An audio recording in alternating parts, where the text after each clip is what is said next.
Assalamualaikum warahmatullahi wabarakatuh. Hai teman-teman, pada kesempatan kali ini kita akan belajar tentang perjuangan dalam melawan penjajah Jepang dan tokoh-tokoh pergerakan nasional. Nah, dalam judul kali ini kita akan membahas ke dalam 4 subbagian, yaitu yang pertama, kedatangan Jepang dan penduduknya di Indonesia. Yang kedua, perlawanan rakyat Indonesia pada masa kedudukan Jepang. Yang ketiga, akhir pendudukan Jepang di Indonesia. Yang keempat, tokoh-tokoh pergerakan nasional. Langsung saja, yang pertama adalah kedatangan Jepang dan pendudukannya di Indonesia. Sejarah masuknya Jepang ke Indonesia merupakan wujud atas keinginan Jepang untuk membentuk imperium di Asia. Jepang telah berhasil menghancurkan pangkalan Angkatan Laut Amerika Serikat di Pearl Harbor, Hawaii pada tanggal 7 Desember 1941.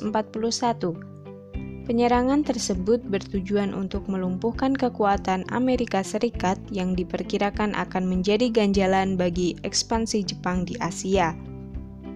Dalam gerakannya ke selatan, Jepang juga melakukan penyerangan ke Indonesia yang pada waktu itu masih berada dalam kekuasaan pemerintah kolonial Belanda.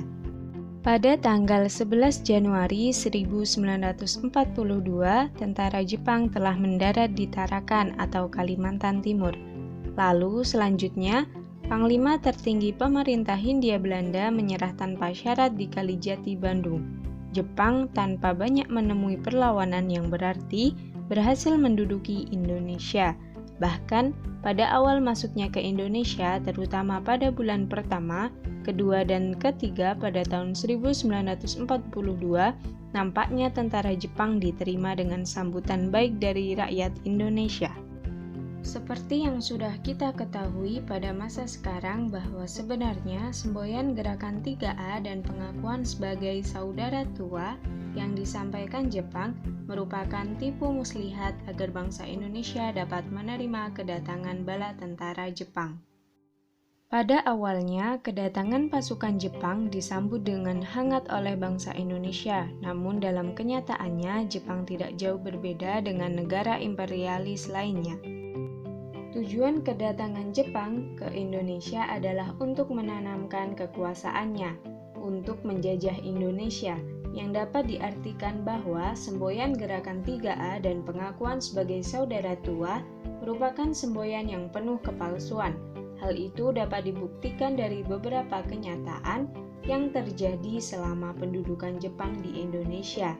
Bahkan perlakuan pasukan Jepang lebih kejam sehingga bangsa Indonesia mengalami kesengsaraan.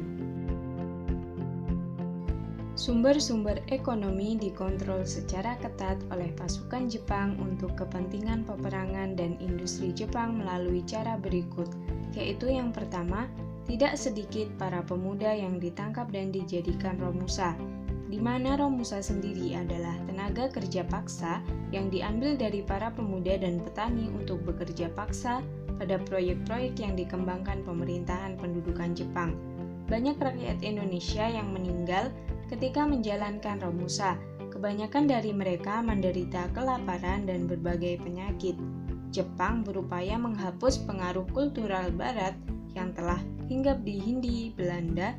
Dan yang kedua, Jepang mengeruk sumber-sumber kekayaan alam strategi yang ada di Indonesia. Yang kedua adalah para petani diawasi secara ketat dan hasil-hasil pertanian harus diserahkan kepada pemerintah Jepang.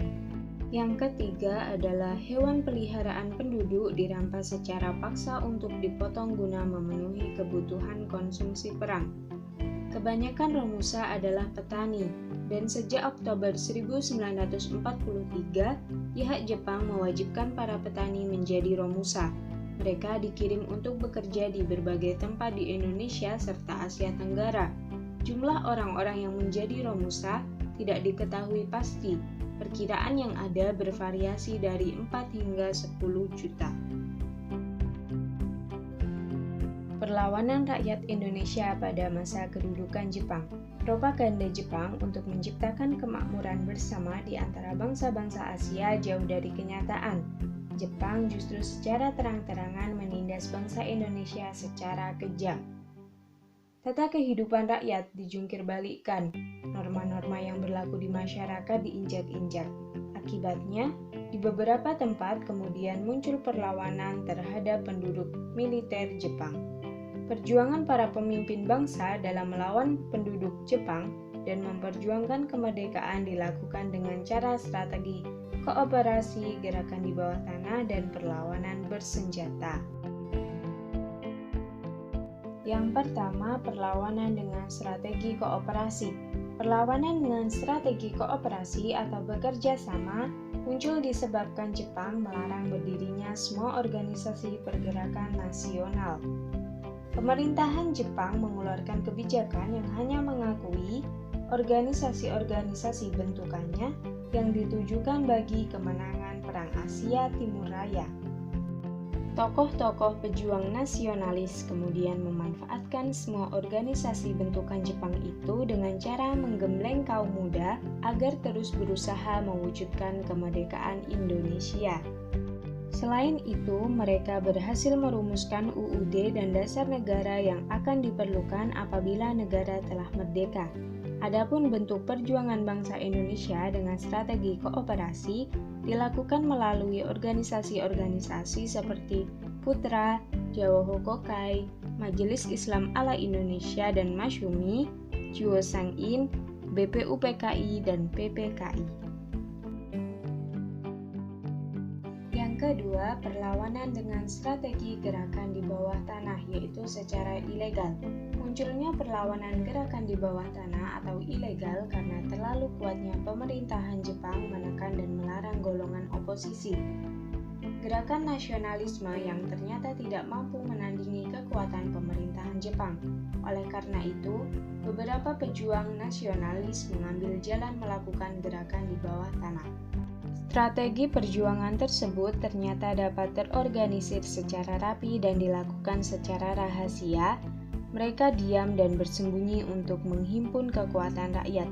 Mereka pun berusaha menanamkan semangat persatuan dan kesatuan dalam memperjuangkan kemerdekaan Indonesia. Mereka membentuk jaringan kekuatan dengan melakukan sabotase dan tindakan destruktif atau perusakan terhadap sarana atau prasarana vital milik Jepang ke dalam 4 kelompok, yaitu kelompok Sultan Syahrir, kelompok Kaigun, kelompok Sukarni, dan kelompok Amir Syarifuddin. Yang ketiga adalah perlawanan bersenjata. Kedatangan bangsa Jepang ke Indonesia semula mendapatkan sambutan hangat rakyat karena mereka mempropagandakan akan membebaskan rakyat dari penindasan Barat. Namun, tindakan itu hanya dilakukan untuk beberapa bulan. Pada hari selanjutnya, Jepang justru lebih kejam dari Belanda. Mereka secara terang-terangan menindas rakyat dan mengambil paksa sumber daya alam Indonesia. Perlakuan buruk yang diperlihatkan Jepang mendorong timbulnya perlawanan rakyat di berbagai daerah.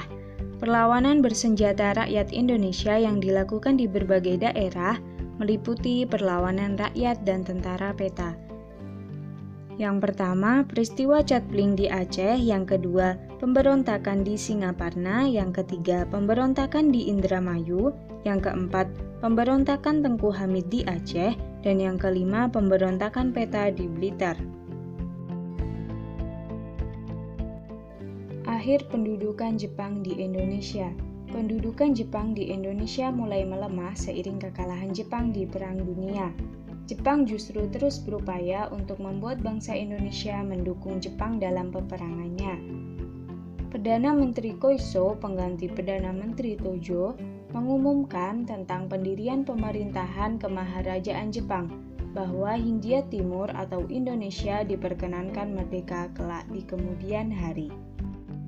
Hingga kemudian Hiroshima yang merupakan kota pelabuhan di tepi laut pedalaman Seto yang dikenal sebagai pusat industri tekstil dan barang-barang dari karet terkena bom atom oleh sekutu. Kota ini didirikan pada abad ke-16 sebagai kota istana di delta Sungai Ota. Sejak zaman Meiji, Hingga berakhirnya Perang Dunia II, Hiroshima merupakan pusat industri militer dan logistik untuk keperluan perang. Selain Hiroshima, Nagasaki yang merupakan ibu kota dan kota terbesar di prefektur Nagasaki yang terletak di pesisir sebelah barat daya Kyushu, Jepang, juga dikenai bom atom. Nagasaki adalah pusat pengaruh Eropa di Jepang pada zaman pertengahan. Kota Nagasaki yang merupakan kota pelabuhan di Jepang merupakan kota yang tidak terisolasi pada waktu Jepang menerapkan politik isolasi. Pengeboman ini membuat Jepang sesudah perang mengadopsi Tri Non-Nuklir Prinsip, melarang negara itu memiliki tenaga nuklir. Setelah menyerahnya Jepang atas sekutu membuat pergerakan nasional yang saat itu Indonesia masih diduduki Jepang lebih leluasa. Hal ini yang memicu para nasionalis, terutama pemuda, untuk segera memproklamirkan kemerdekaan Republik Indonesia. Hingga akhirnya Indonesia mencapai puncak perjuangannya dengan proklamasi kemerdekaan pada 17 Agustus 1945. Yang keempat, tokoh-tokoh pergerakan nasional. Yang pertama adalah Dr. Sutomo. Beliau lahir di Nganjuk 30 Juli 1888. Lalu beliau masuk Stovia pada tahun 1903.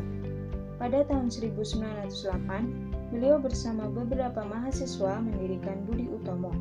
Tahun 1930, beliau mendirikan Partai Bangsa Indonesia dan pada tahun 1935, beliau mendirikan Partai Indonesia Raya yang menjadi wadah perjuangannya merintis kemerdekaan. Yang kedua adalah Kiai Haji Samanhudi. Beliau lahir di Laweyan, Solo pada tahun 1868 dari keluarga pedagang. Pada tahun 1905, beliau mendirikan Serikat Dagang Islam, organisasi yang menentang Belanda dan memperjuangkan martabat pedagang pribumi. Sarekat Dagang Islam berubah menjadi Sarekat Islam pada tahun 1912 dan pada Kongres tahun 1913 beliau terpilih menjadi ketua. Kiai Haji Samanhudi juga terlibat dalam gejala politik pasca kemerdekaan dengan membentuk Barisan Pemberontak Indonesia yang melawan Belanda Nica dan Laskar Rakyat yang bernama Gerakan Kesatuan Alap-Alap. Ketiga adalah Hascokro Aminoto. Beliau lahir di Ponorogo pada tahun 1882 dari keluarga R.M. Cokro Amiseno, seorang pegawai pemerintahan yang pernah menjabat sebagai bupati. Sepak terjang politiknya menonjol pada tahun 1912. Saat itu, beliau mendirikan Sarekat Dagang Islam yang kelak akan berubah menjadi Sarekat Islam.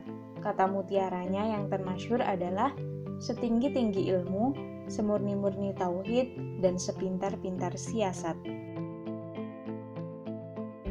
Yang keempat adalah Kiai Haji Ahmad Dahlan. Ahmad Dahlan adalah tokoh pergerakan nasional yang lama belajar pengetahuan agama di Mekah. Beliau mendirikan Muhammadiyah pada tanggal 18 November 1912 di Yogyakarta. Tujuan Muhammadiyah adalah mengajarkan agama Islam dengan Al-Quran dan hadis. Yang kelima adalah Ki Hajar Dewantara. Ki Hajar Dewantara memiliki nama asli Raden Mas Suwardi Suryaningrat. Bersama dengan Danudirja Setiabudi atau Dwesdeker dan Cipta Mangunkusumo, beliau mendirikan Indise Partai. Mereka bertiga dikenal dengan sebutan Tiga Serangkai. Indise Partai menuntut kemerdekaan Indonesia. Beliau juga mendirikan perguruan taman siswa. Perguruan ini mengajarkan kepada siswanya sifat kebangsaan karena perannya sangat besar dalam dunia pendidikan. Ki Hajar Dewantara diberi julukan sebagai Bapak Pendidikan Nasional. Yang keenam adalah Wahid Hasyim. Wahid Hasyim adalah putra Hasyim Asy'ari, pelopor dan pendiri NU atau Nahdlatul Ulama. Tujuan NU adalah memecahkan berbagai persoalan umat Islam, baik dalam hal agama maupun kehidupan di masyarakat. Pada tahun 1938, Wahid Hasyim bergabung dengan NU. 4 tahun kemudian beliau diangkat sebagai ketua NU. Perkembangan NU sebagai organisasi politik dan keagamaan tidak terlepas dari perannya. Yang ketujuh adalah Douwe Dekker. Beliau mendirikan Nasionalis Indische Partij pada tahun 1912 yang merupakan sebuah partai politik. Menilai Budi Utomo terbatas pada bidang kebudayaan saja, maka Douwe Dekker mendirikan sebuah partai politik. Ernest Francis Ernst Douwe Dekker masih terhitung saudara dengan pedagang buku Max Havelaar, Edward Douwe Dekker. Douwe Dekker sendiri yang tidak sepenuhnya berdarah Indonesia, namun ia dengan segenap jiwa dan raga berjuang untuk pergerakan nasional Indonesia. Nasional Indische Partij pun aktif dalam berbagai organisasi internasional, seperti Liga Penentang Imperialisme dan Penindasan, serta Liga Demokrasi Internasional untuk menarik perhatian dunia internasional. Douwe Dekker mencurahkan pikiran dan tenaganya demi memperjuangkan kemerdekaan Indonesia. Yang kedelapan adalah Dr. Tjipto Mangunkusumo. Beliau merupakan dokter profesional yang cenderung lebih dikenal sebagai tokoh pergerakan nasional. Bersama dengan Ki Hajar Dewantara dan Douwe Dekker, beliau mendirikan partai politik Nasionalis Indische Partij. Pada awalnya, Dr. Tjipto Mangunkusumo bergerak sebagai dokter pemerintahan di bawah Belanda.